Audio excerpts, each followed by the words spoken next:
Más de una vez les he hablado de un autor que me cae muy bien, se llama Howard Hendricks, y creo que hoy más que nunca esta frase que ya se las he dicho más de una vez es pertinente. Él cuando se convierte adquiere una Biblia y empieza a asistir a una iglesia, y cuando alguien ve y nota que él es nuevo, toma su Biblia y escribe en la primera página: este libro te mantendrá lejos del pecado, o el pecado te mantendrá lejos de este libro. A ver, piénsalo otra vez. Este libro te mantendrá lejos del pecado, o el pecado te mantendrá lejos de este libro. Esa frase la puedes encontrar en Enseñando para Cambiar Vidas. Es un libro buenísimo que está disponible en todas las librerías cristianas, así que recomendado. Si quieres una buena lectura de unos 6 días o unas 6 horas, cómprate ese libro, es espectacular. Howard Hendricks, Enseñando para Cambiar Vidas. Entonces, en efecto, este libro nos mantiene lejos del pecado. Y asimismo, pasar tiempo en él, ¿verdad?, nos limpia del pecado. Y asimismo, el pecado es lo que nos convence estar lejos de este libro. Ojo, no es Satanás el que nos convence estar lejos de este libro. Dice Santiago que nuestras propias pasiones son los que nos tientan. Y una vez que, ¿verdad?, el pecado es concebido, engendra, ¿verdad?, muerte, y ahí lo tienes, ¿verdad? Santiago. Entonces eres tú mismo el que busca, tus propias pasiones, el que busca. Y digo estas cosas de alguna forma, manera de introducción. Y para no retrasar más esto, debo darles las gracias a muchísimos de ustedes. Yo estuve en Colombia hace unos días, y estando apenas una noche allá, me informan que mi esposa está gravísima, la internan en el hospital, y para mí ustedes han sido como familia, realmente. Mi familia está aquí, gracias por todo lo que hicieron. Tu familia también, se portaron increíble, pero ustedes, wow, estuvieron allí, y los que no estuvieron allí se enteraron o estuvieron orando, muchos me escribieron, les doy las gracias, realmente no saben cuán agradecido estoy, porque ustedes son familia, porque estuvieron allí y no sabes la impotencia. Yo estaba, como decir, de aquí a Cuenca, estaba a 3 horas lejos de Bogotá, y entrar a Bogotá, quien ha estado en Bogotá sabe que es un desastre ingresar y salir de esa ciudad. Son de 2 a 3 horas en la hora pico lograr salir de esa ciudad, ¿verdad? Entonces eran más o menos en un viaje de unas 5 horas, 6 tal vez. Entonces yo tomando la decisión, cambio el pasaje, más la sanción de la penalidad de cambiar el pasaje, me regreso, no me regreso. Hablo con mi hermana dice, pero aún no hay diagnóstico, no decidas nada. Por otro lado, qué bien que decías, ¿por qué no has venido ya? ¿Qué haces por allá? Y debo darle las gracias, realmente. Hay un sonido, un eco. Check, check, check, check, check. 1, 2, 3, 4. Bueno, te imaginarás la impotencia que sentía por allá. Alguien estando allá se acerca y me dice, ¿cómo estás? Y le digo, realmente estoy más allá que acá, no sé, quisiera estar allá. Y me dice, ¿quiénes están con ella? Y empiezo a mencionarles. El suegro de mi hermana es médico, y entre las cosas que ocurrió es que él se apersonó tanto. Entonces yo le cuento esto acá a Luis, y Luis me dice, ¿te das cuenta que si tú estuvieras allá, ¿verdad?, si ella estuviera bajo tu cuidado, no se compararía con lo que Dios ya está haciendo, que está en mejores manos, en lo que Dios está haciendo por medio de su cuerpo de Cristo? Familiares y amigos están conociendo más de Cristo gracias a esta situación. Más fácil de decir que hacer, ¿no? Yo sé que les he dicho cosas similares en situaciones apremiantes, y es más fácil de decir que hacer. Y no sé qué pasó con el sonido, ayúdame con... Hola, hola, check, check, ¿está mejor? Ya. Cuando el alma desespera, solo nos queda su gracia, solo nos queda Cristo. Y que nadie te robe eso, es decir, que nadie te quite. Cuando el alma desespera, cuando no hay situación, no hay solución terrenal y solo te toca ver a Cristo, ¿verdad? Y que Satanás no te quite Cristo, que no te disuada de alejarte de Cristo. Y como dijimos hace un rato, tú mismo, que nada te aleje de la palabra de Cristo. La fe viene por el oír y por el oír la palabra de Cristo. Que nadie te aleje de su palabra. Esta semana fue también difícil. Bueno, después regreso acá, mi esposa está bien, le doy un abrazo, fusión. Le pregunto a mi mamá, bueno, necesito que me digas algo que no me atreví a preguntarte por teléfono. ¿Ustedes contemplaron peligro de muerte? Y me dijo que sí.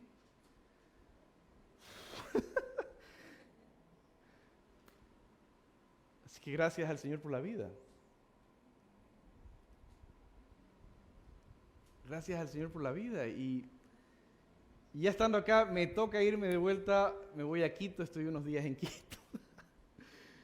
Ha sido un mes dificilísimo. No solo eso, vinimos 2 meses antes, estábamos haciendo una actividad nosotros y realmente fueron 2 meses muy difíciles. Y esta semana, con pocas clases que dar, finalmente me tomo unos días libres para descansar, pocas clases que dar. Yo he sido justamente testigo de lo que pasa o lo que pasa en el corazón, en tu mente, cuando tú te alejas de la palabra. Es decir, es para nosotros que enseñamos la Biblia, preparar una clase no es tiempo con Dios. Preparar una clase es trabajo. Nosotros requerimos de un segundo estudio bíblico, algo totalmente desligado de lo que es la palabra o la enseñanza. Necesitamos un tiempo con Dios a solas, que no tenga nada que ver con Hechos, por ejemplo, que esté simplemente, es ese momento donde dice Samuel, ¿te acuerdas? Habla, tu siervo escucha. Ese momento. Necesitamos tiempo a solas con Dios. Y esta semana no lo he tenido. Y entonces empieza a aflorar la carne. Entonces empieza a aflorar la codicia, empieza a aflorar la frustración, la ira. Empieza a aflorar todo eso que me gusta hacer. Junto con la ira, como dice el 2 de Corintios, conoce muy bien el pasaje, hay tristeza que lleva al arrepentimiento, es esta tristeza que viene de Dios. Pero hay tristeza que lleva a la muerte. Esa es la carne y es Satanás detrás de eso. Y entonces Corintios lo presenta como una fortaleza que se plantea en tu mente y entonces dice, pero nosotros tenemos armas para derrotar y derribar una fortaleza, y habla de la espada, para hacer cautivo todo pensamiento a la obediencia de Cristo. Es exactamente eso lo que quisiera compartirte hoy. La necesidad de decir, si estoy yendo en una dirección, alejándome de su palabra, tomando el control de mi vida, es momento de regresar. Vamos a Hechos capítulo 15. Y como recordarás, venimos haciendo algunas semanas ya Hechos. Y quiero que repitas conmigo la palabra problemas. Problemas.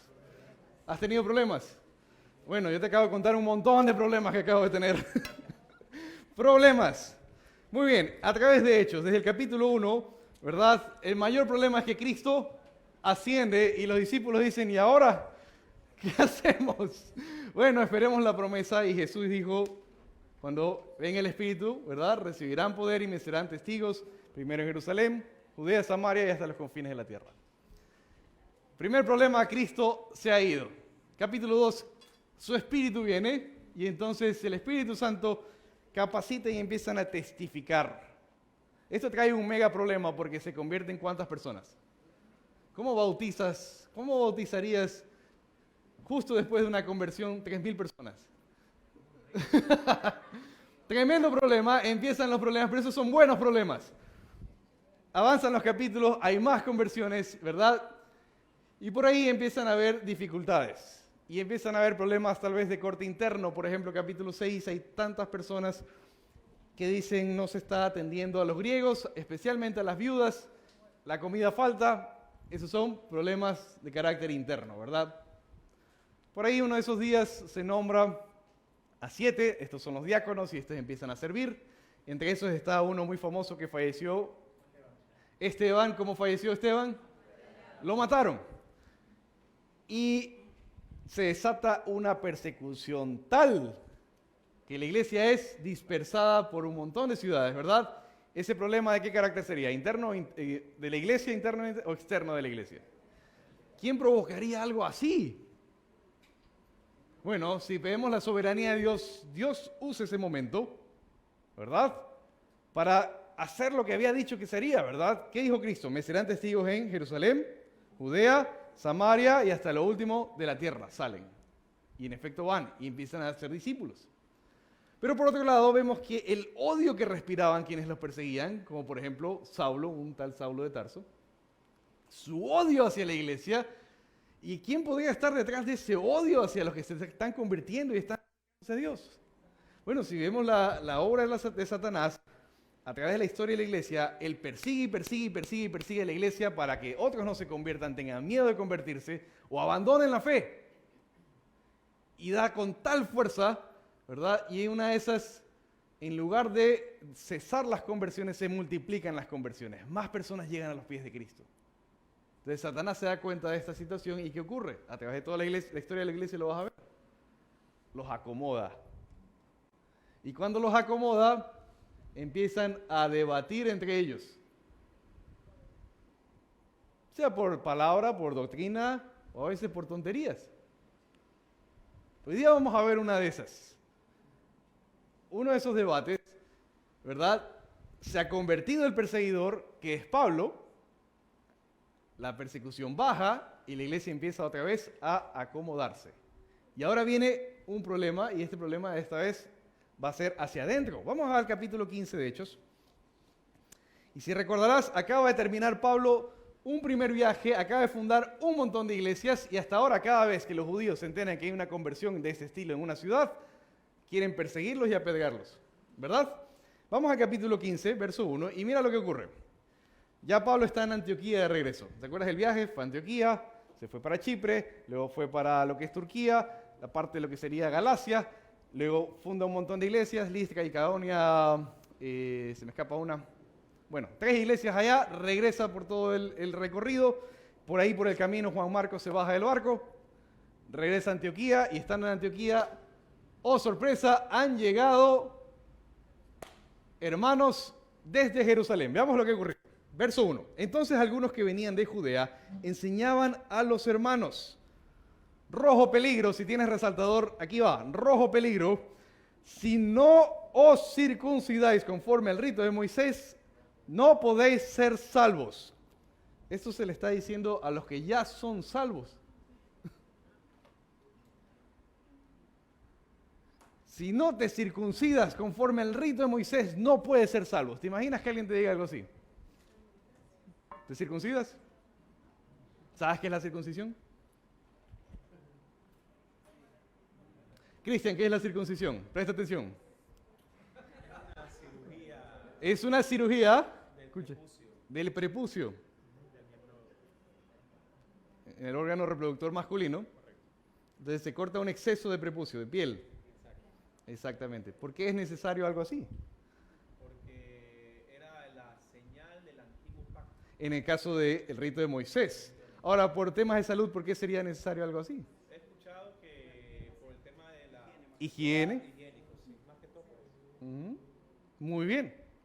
Circuncidar a un bebé tiene sentido, ¿verdad? A los 8 días. ¿Lo recordaría? ¿Circuncidar a un adulto? Jimmy, si no te circuncidas, no puedes ser salvo. ¿Te circuncidarías? Ah, muy bien. Si conozco lo que dice la palabra, no lo haría. Esaú, tú ya eres salvo.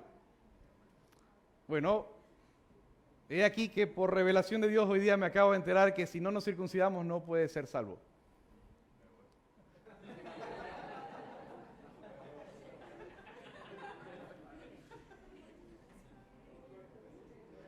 Julio, vamos a hacer un curso de membresía en esta iglesia, pero el primer día todos los varones vamos a ir aparte, vamos a circuncidar a los varones. No puede ser salvo si no practicamos el rito de Moisés.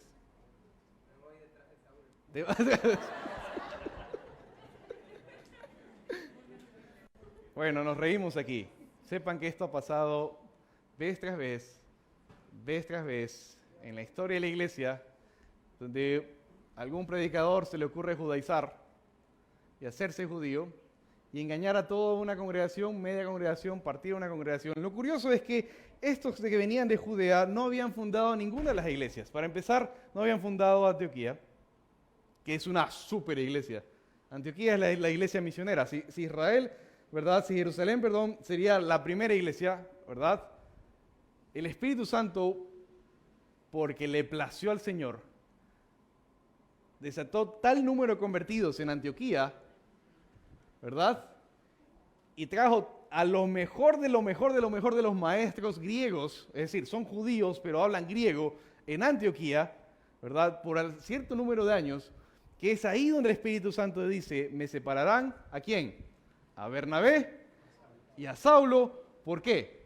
Los he llamado para la obra del ministerio y lanza el primer equipo misionero. Este primer equipo misionero no nace de Jerusalén, que sería la primera iglesia, ¿verdad? Nace de esta otra.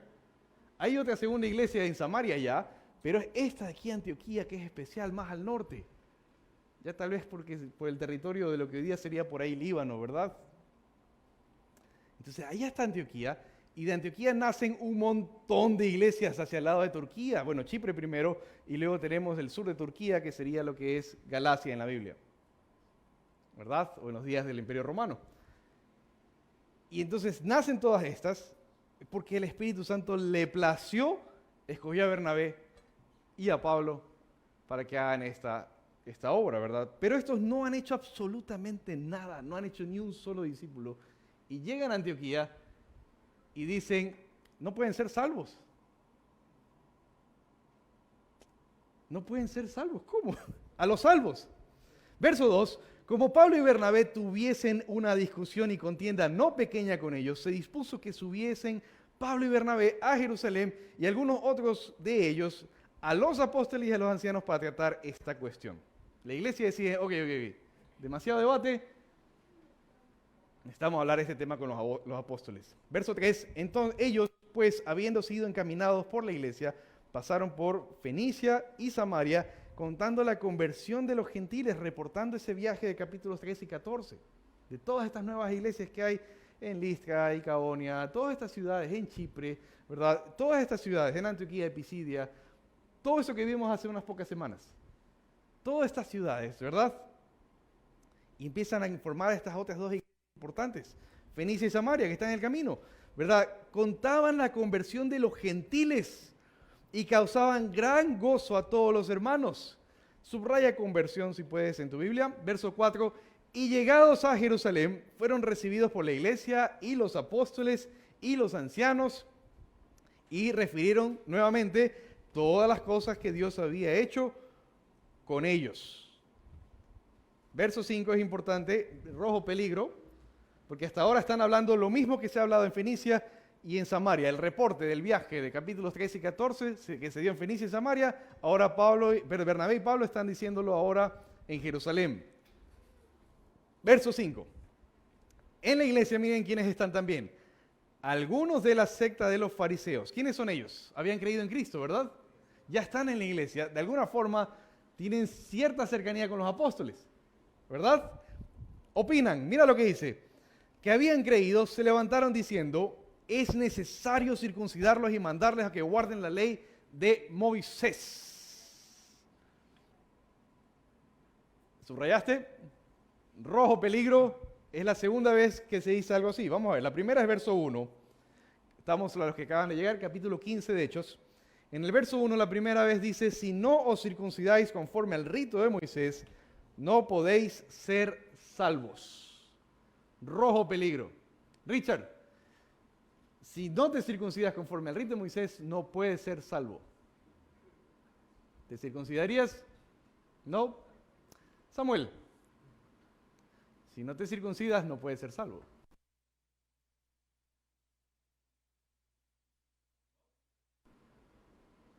¿Seguro? Ya tenemos listo bisturí y todas las cosas, ¿verdad? Hoy después del culto, hoy tenemos una asamblea especial. Necesito que todos los varones se queden porque vamos a oficiar circuncisiones.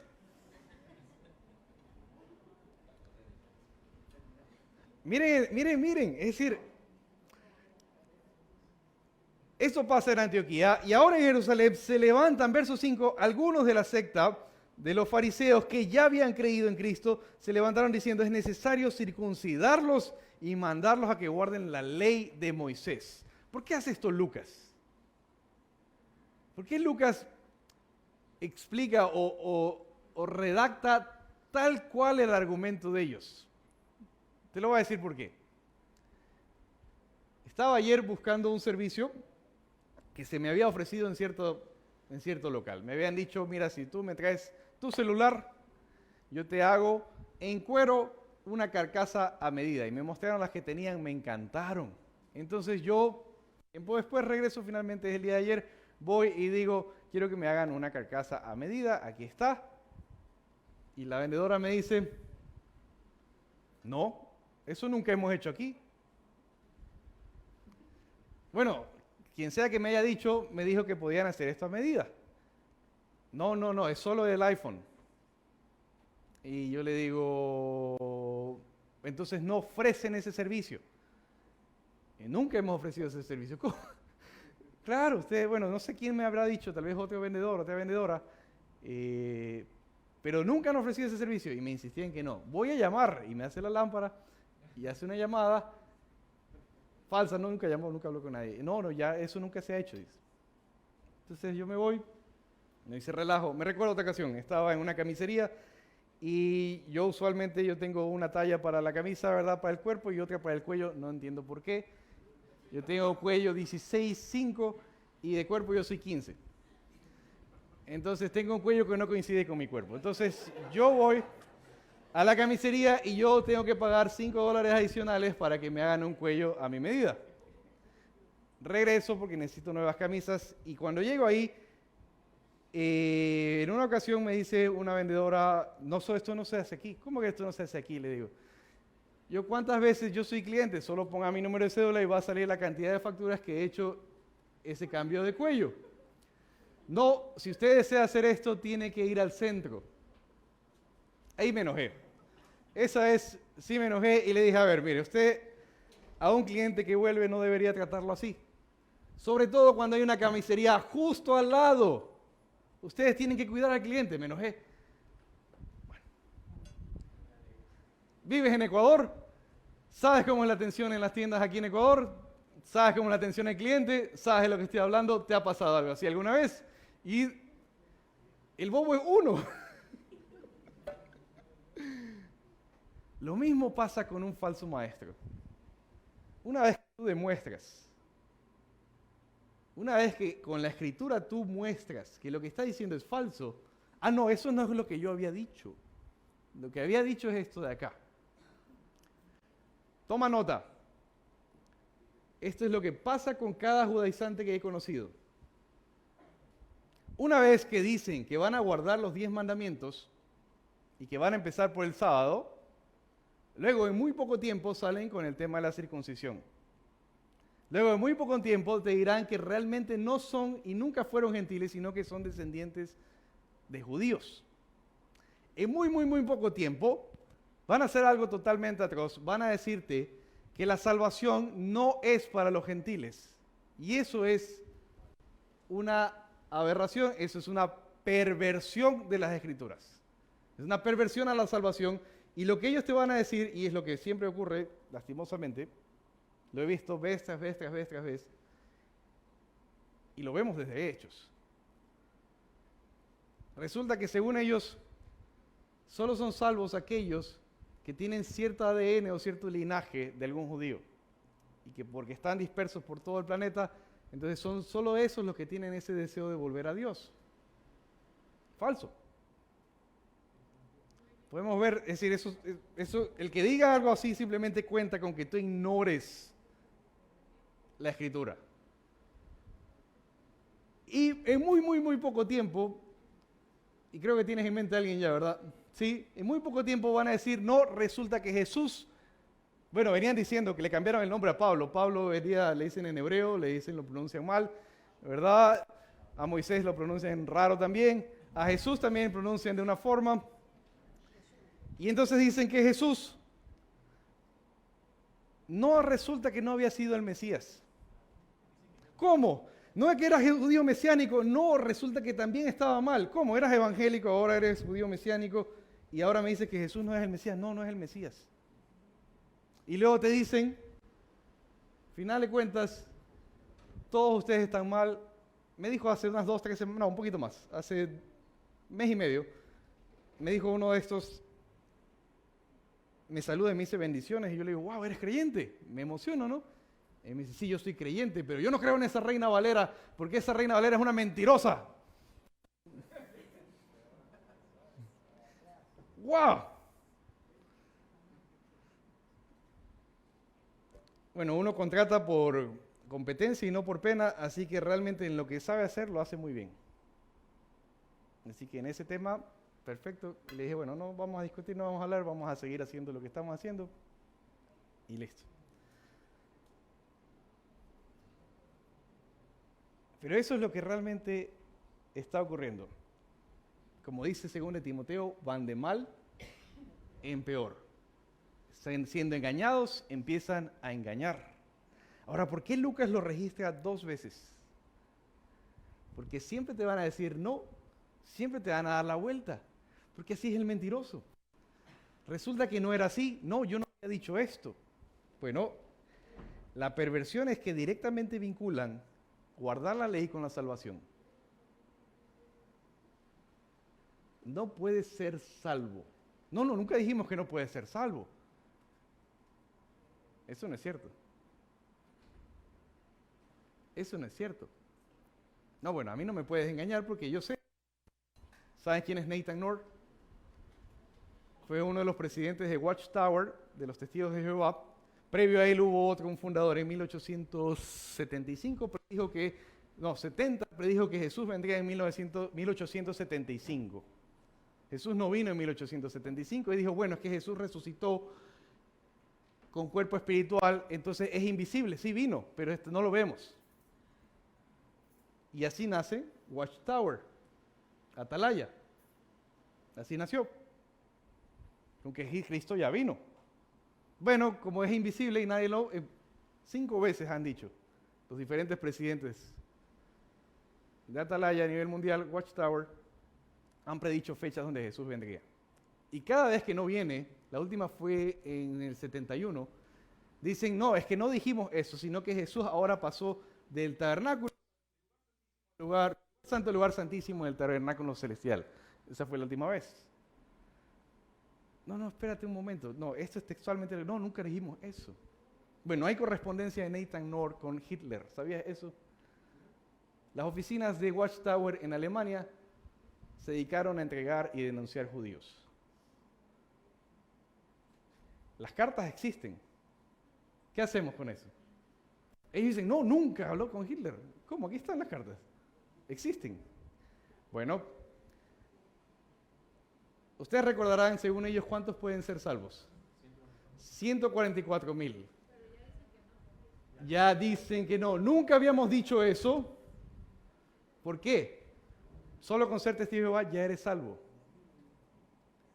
La última vez que estaba hablando con uno de ellos, quería llevarlo a Cristo, me dijo, no, nosotros ya somos salvos. Espérate, ustedes siempre habían dicho esto los 144,000. No, nunca hemos dicho eso. Ah, entonces el bobo soy yo. Sí, así es. El mentiroso, ¿sí ves? Ellos vinculan justamente la salvación con algo más. Cualquiera que se atreva a añadir algo al requisito, al único requisito de salvación que nos pone el Señor Jesucristo, está engañándonos, está mintiendo, está tergiversando las cosas. Vamos a hablar entonces qué es lo que realmente creemos. ¿Qué es lo que creemos? Bueno, vamos a ver al texto. Dice el verso 5, ¿verdad? Pero algunos de la secta de los fariseos que habían creído se levantaron diciendo: es necesario circuncidarlos y mandarles que guarden la ley de Moisés. 6. Y se reunieron los apóstoles y los ancianos para conocer de este asunto. 7. Y después de mucha discusión, ¿cuánta discusión? Mucha discusión, Pedro se levantó y les dijo: varones, hermanos, vosotros sabéis cómo ya hace algún tiempo que Dios escogió que los gentiles oyesen por mi boca la palabra del evangelio y creyesen. 8. Y Dios, que conoce los corazones, les dio testimonio dándoles el Espíritu Santo lo mismo que a nosotros. Es decir, ya tienen el Espíritu Santo. Todos esos que escucharon el evangelio y creyeron ya tienen el Espíritu Santo, igual que con nosotros, ¿verdad? 9. Y ninguna diferencia hizo entre nosotros y ellos, purificando por la fe sus corazones. Ya han sido purificados por el Espíritu Santo. Está diciéndonos Pedro, ¿verdad? Y no hubo diferencia entre gentil y judío. Lo hizo igual. 10. Ahora pues, ¿por qué tentáis a Dios, poniendo sobre la cerviz o el cuello de los discípulos un yugo que ni nuestros padres ni nosotros hemos podido llevar? Necesito que entiendan estas palabras. ¿Qué es un yugo? Un peso, ok, cerca, muy bien, muy bien. El concepto está ahí. La cerviz, el cuello, muy bien. El yugo sería ese peso, que es como un madero, para juntar dos bueyes o animales de ganado para arar el terreno. Entonces, el yugo iría sobre el cuello. Y hay ese concepto en toda la Biblia, ¿verdad? Porque ellos eran ganaderos, ellos eran agricultores. Veamos la expresión. Usemos palabra peso. Usemos la palabra peso. Verso 10. Ahora pues, ¿por qué tentáis a Dios? ¿Qué es tentar a Dios? Provocar, desafiar. ¿Por qué desafían a Dios? Poniendo sobre el cuello de los discípulos un peso tal que ni nuestros padres ni nosotros hemos podido cargar. ¿Por qué sumar, impedir la salvación de alguien? ¿Por qué complicar el camino a la salvación? ¿Qué es esto según Pedro? Desafiar a Dios. Característica fija de un falso maestro. Vamos a decirlo, Dios se revela a nosotros por medio de su palabra. ¿Ok? Dios, su palabra. Pero antes de llegar a nosotros, hay otro que nos dice lo que se supone que dice la palabra.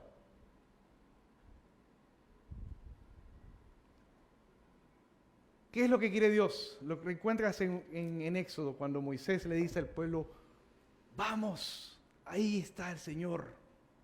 Éxodo 19. Cae, ¿verdad?, el fuego sobre el monte. Era un estruendo tremendo, un sonido comparable a una trompeta, pero era tal el sonido, ¿verdad?, que el pueblo dijo: no, Moisés, no, que Dios no nos hable directamente, habla tú. Y Moisés decía: no, vengan, santifíquense y vamos. Y el pueblo decía: no, mejor no, que Dios no nos hable a nosotros. ¿Ves el problema? ¿Ves? ¿Qué es lo que el Señor desea? ¿Qué dijo en Éxodo mismo? 25:1: y haré un tabernáculo y habitaré en medio de mi pueblo. ¿Cómo cierra Apocalipsis? Y entonces bajó a la ciudad celestial.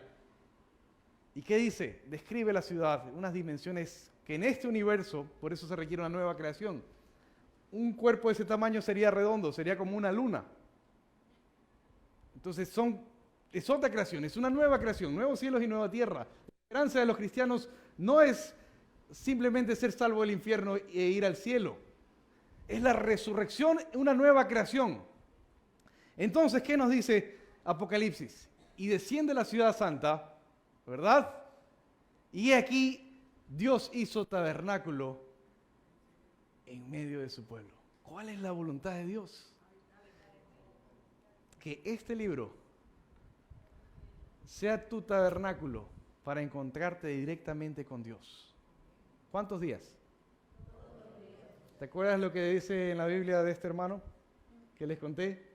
Este libro te mantendrá lejos del pecado, o el pecado te mantendrá lejos del libro. Es que esta palabra es viva, es que esta palabra es eficaz, es que esta palabra... ¿Cómo hago yo? Estudio toda la historia de las sectas para saber en qué no creer. ¿Sabes cuántas sectas hay?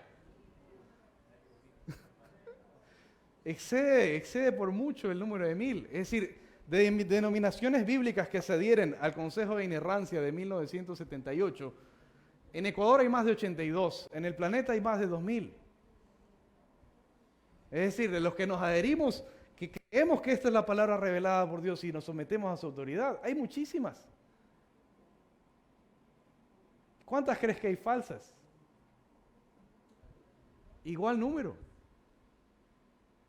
¿Cómo puedo yo discernir lo verdadero de lo falso? Conociendo lo verdadero. Si tú quisieras trabajar en un banco, ellos te van a hacer un examen muy interesante. Te van a dejar muchas horas con un billete de cada denominación que lo examines, el verdadero, que lo examines de tal forma que al tacto. ¿Tú has visto los cajeros? Bueno, ahorita hay maquinitas. Pero los buenos cajeros están contando. Esto es falso. ¿Cómo sabes si ni siquiera lo vio? Es falso. Le pasan ahora así la maquinita, ¡pip! Falso. Perforado. ¿Cómo lo logran? Conocen de tal forma la verdad que cuando suena algo extraño, cuando viene la mentira y el engaño, no, eso no es así. ¿Verdad? Entonces, ¿qué pretende un falso maestro? Ocupar un lugar en tu vida que no le corresponde. Un falso maestro va a hacer algo como esto. Es que resulta que ustedes estaban leyendo mal el Antiguo Testamento. Ah, es que resulta que la Reina Valera está llena de errores. Hablar contra la Reina Valera es dar de coces contra el aguijón. Primero, es una Biblia histórica. Segundo, viene de la primera Biblia que se tradujo al español. No tienes idea de la libertad y la cantidad de conversiones que vienen por esta Biblia. Muy difícilmente alguno de ustedes se convirtió escuchando la lectura de algún verso de otra versión. Tal vez alguno se convirtió con el NBI. Tal vez los más jóvenes se convirtieron con la Biblia de las Américas. Pero tal vez más del 90% aquí. De memoria Juan 3:16. Porque de tal manera que ha dado para que todo aquel más tenga. ¿Por qué lo dicen como en Reina Valera? Porque llegaron a Cristo gracias a esto. Y claro que hay excelentes traducciones hoy en día a nuestra disposición. Yo les recomiendo muchísimo la Nueva Biblia de las Américas, sobre todo para trabajar con jóvenes. Porque usa un lenguaje, bueno, ustedes saben cómo hablan los españoles, ¿no? La Reina Valera habla con el español de España. Porque vosotros sabéis que 6 por 6 es 36. Nosotros no hablamos así, ¿verdad? Bueno, para conectar con ellos, en vez de yugo decimos carga. ¿Lo ves? Entonces sí, son buenísimas las nuevas traducciones. Pero tenemos excelentes exégetas. ¿Qué es un exégeta? Es un experto en los idiomas bíblicos. Es un traductor, es un intérprete. Ustedes pueden confiar, la arqueología lo que ha hecho estos años es no solo corroborar, ¿verdad?, que están los libros del canon. Más que eso, la arqueología, conforme aparecen más y más los nuevos documentos, se suma el número de palabras con los documentos más antiguos, más cercanos al original, con los que teníamos. El número de palabras que se suman excede, o que se corroboran, mejor dicho, se suma el número de palabras que corroboran lo que tenemos. Excede, pero excede el 98%. ¿Y qué hay de ese 2% faltante? Bueno, son artículos en cambio de orden. Por ejemplo, una de las variantes textuales más comunes, se los digo yo para que no se los diga otro con mala intención. Una de las variantes textuales más comunes es que en vez de decir Jesucristo, dice Cristo Jesús. Con eso ya se descarta la mayor cantidad de variantes textuales. Entonces, aquel que te venga a decir que este libro está lleno de errores, él cuenta con que tú lo ignores. Si alguien te viene a decir que para ser salvo tienes que circuncidarte, él está segurísimo de que tú ignoras este libro. Si alguien te dice que tú debes llegar a ser judío para ser salvo, cuenta con que tú ignores el Nuevo Testamento, porque absolutamente todos los autores del Nuevo Testamento confrontaron esa falsa enseñanza. Todos los autores del Nuevo Testamento confrontaron esa falsa enseñanza. La iglesia no tiene que ser Israel. Es más, ¿qué dice Pablo? Gálatas 6. La iglesia es el Israel de Dios, el Israel espiritual. En Colosenses, ¿qué dice? Está siendo formado un nuevo templo, en Efesios, un nuevo templo, donde Cristo es la piedra del ángulo, los profetas del Antiguo Testamento, el fundamento, y la palabra de los apóstoles. Y sobre ella somos añadidos un templo santo. ¿Qué dice ¿Qué dice Corintios? Somos templo del Espíritu. Y entonces Pedro ve esta relación templo-Israel y dice, wow, lo que escribe Pablo es muy difícil de leer. Y los inestables e inexpertos tuercen sus textos, pero hay que hacer una precisión. Sí, la iglesia es el Israel espiritual. Y Pedro añade, somos un reino de sacerdotes, seríamos los levitas. Los sacerdotes. ¿Qué dice Juan? Repite, un reino de sacerdotes para nuestro Dios. ¿Verdad?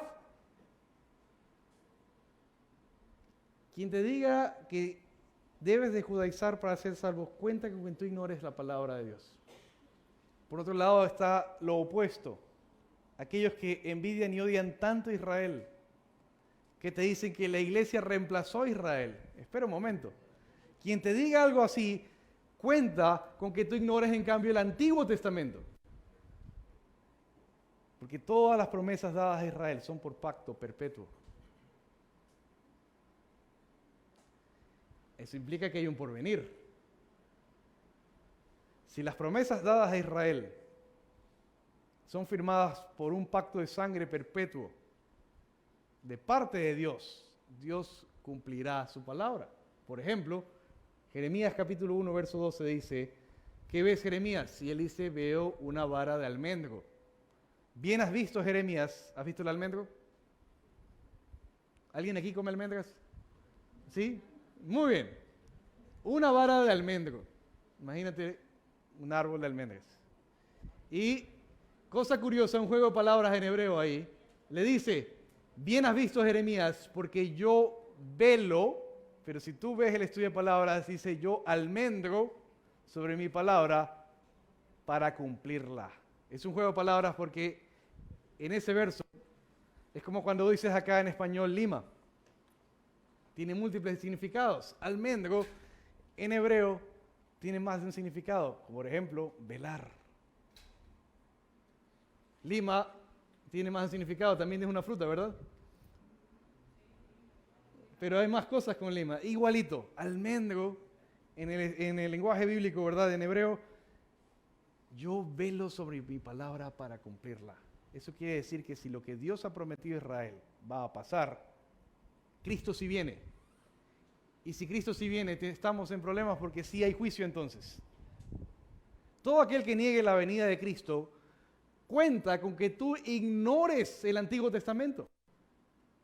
Y todo aquel que se atreva a decirte que debes de judaizar, cuenta con que tú ignores el Nuevo Testamento. ¿Cuál es la solución del asunto? ¿Cuál es el meollo de todo? Que tu tiempo en la palabra es tu tiempo con Dios. No se trata de conocer de la Biblia, se trata de conocer a Dios. Y Él se ha revelado en la Biblia. Y Él se ha dado a conocer. Es tiempo con Dios, es una relación con Dios. Es un mundo de diferencia que me digas, vamos a debatir de doctrina. ¿Qué crees tú? No. Enséñame, por ejemplo, ¿recuerdas un ejemplo muy temprano en la Biblia? Santiago. Enséñame tu fe sin obras, yo te enseño la mía que es por obras. No, no se trata de debatir doctrina, se trata, si tú tienes algo que Dios te ha dado, yo lo quiero. Si Dios te ha dado algo especial a ti, un don de enseñanza, si a ti Dios te ha dado un don de exhortación, lo necesito. Si Dios me ha dado a mí un don, lo necesitas. Si Dios nos ha dado a nosotros el amarnos unos a otros, lo necesitamos. Si Dios nos ha dado el conocerle directamente, es inevitable que yo ame a todo aquel que el Señor le ha dado lo mismo. El conocerle directamente es inevitable que tú me ames, es inevitable, porque el mismo Espíritu nos une. No se trata de tener la doctrina correcta, se trata de tener la conexión, la relación correcta con Él. Y solo hay una forma de tenerla. Veamos lo que dice Pedro. Vamos a ver. Hechos 15, nos quedamos en el verso 10, ¿verdad? Ahora vamos el 11.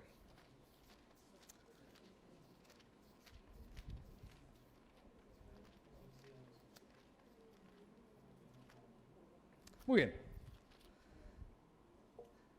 Antes, creemos que por la gracia del Señor Jesús seremos salvos que ellos. ¿Cómo seríamos salvos?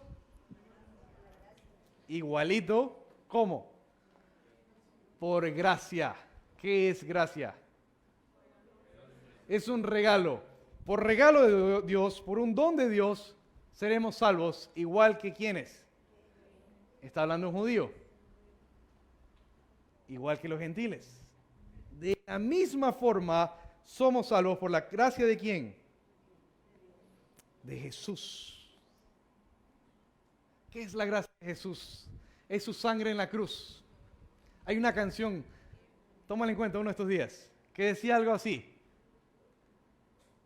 Es su sangre la que siempre, siempre, siempre dice sí. ¿Te acuerdas? ¿La conoces?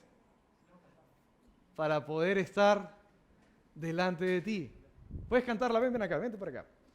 Dirígenos, a capela, todos lo seguimos. No sé, la cantamos una vez. Ok. ¿La recuerdas? Sí. Y es su sangre. Es su sangre la que me da otra oportunidad para poder estar delante de ti. Y es su sangre. Siempre, siempre, siempre dice sí. Para poder estar delante de ti. Gracias.